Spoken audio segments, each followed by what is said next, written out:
Good afternoon, everybody, and welcome to Schein Chats. I'm Josh Naftolin. I'm the Business Development Executive for Henry Schein Medical Strategic Accounts.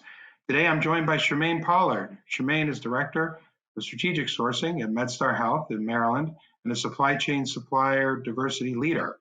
In her role, Shermaine is responsible for leading supplier diversity and implementing innovative best practices that reduce supply costs, increase efficiencies, and advance marketplace competitiveness through improved clinical and financial outcomes. Shermaine and I have been good friends and worked together for many years. Hey, Shermaine, thank you for joining us today. Sure, Josh. Thank you for having me. Looking forward to the discussion. Excellent. As you know, supplier diversity has come a long way in the last few years, but there is still a way to go. And the need for companies to grow and maintain a resilient supply chain continues to strengthen. So I have a couple questions just wanted to ask you quickly. To start, can you describe what supplier diversity is and what it means to you?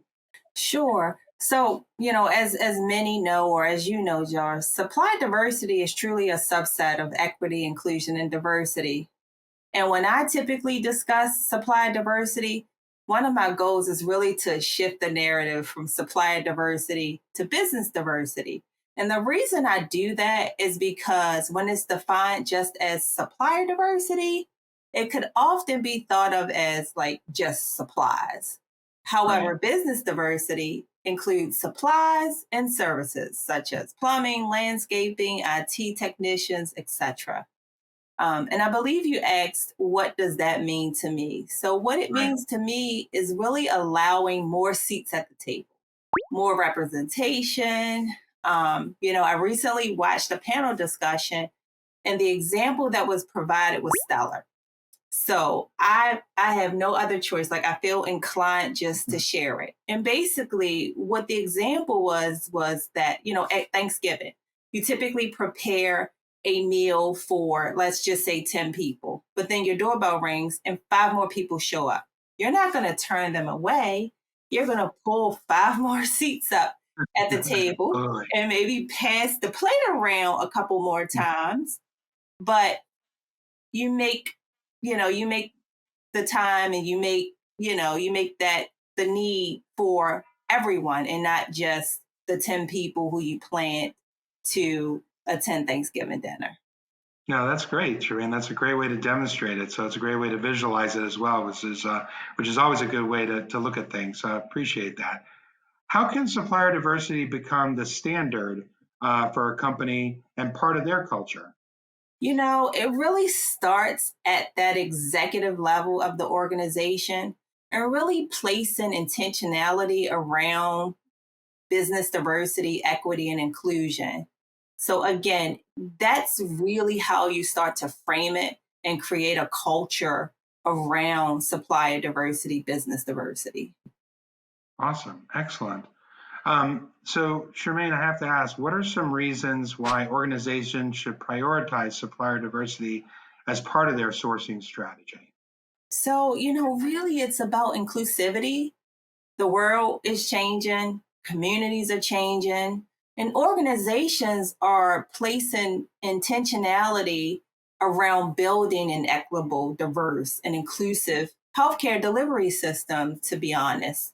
And business diversity, supplier diversity is a way to bridge, those external partnerships. And it also prioritizes, you know, what organizations' goals are regarding supply diversity, business diversity, and EI&D as well.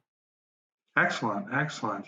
I often wonder what can organizations do to achieve supplier diversity? Because I know that that's always a question for folks. How do we get there? How does it work? And Yeah, and what's going to get us to that point? I got you. So, really again, it's having those defined shared purposes, Mhm. accountability, measurable goals to include stretch goals. That's critical. And I know I mentioned previously just about having it starts at the highest level of the organization, but just keep in mind that the people play a critical role in measuring success. And what I mean by that is really having that vision cascaded down throughout the organization so that everyone knows and feels that they are part of the success. Oh, that's excellent. That's really good. That's really good. So I guess, looking into the future, what does it look like for supplier diversity in your eyes, or what we always use is the term lens. In your lens, what do you see, and where do we go from here? The future is endless. I know it sounds cliche, but it's true. You know, with supply diversity, business diversity, the impact that spending has with diverse suppliers, and also that it has on local communities as well as their own communities. I am just so thankful that I am a part of, kind of growing this good work. And, we'll continue to create new goals. As I mentioned earlier, the world, the culture is continuing to evolve. And so I think that, a lot of effort, to your point, Josh, is on supply diversity or business diversity. But I think that it's no longer an afterthought. It's most certainly a proactive forethought. So, right. Absolutely. Absolutely.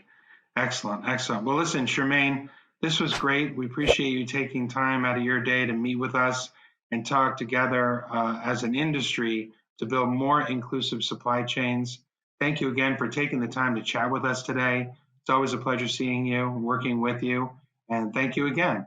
You're welcome. Thank you for having me.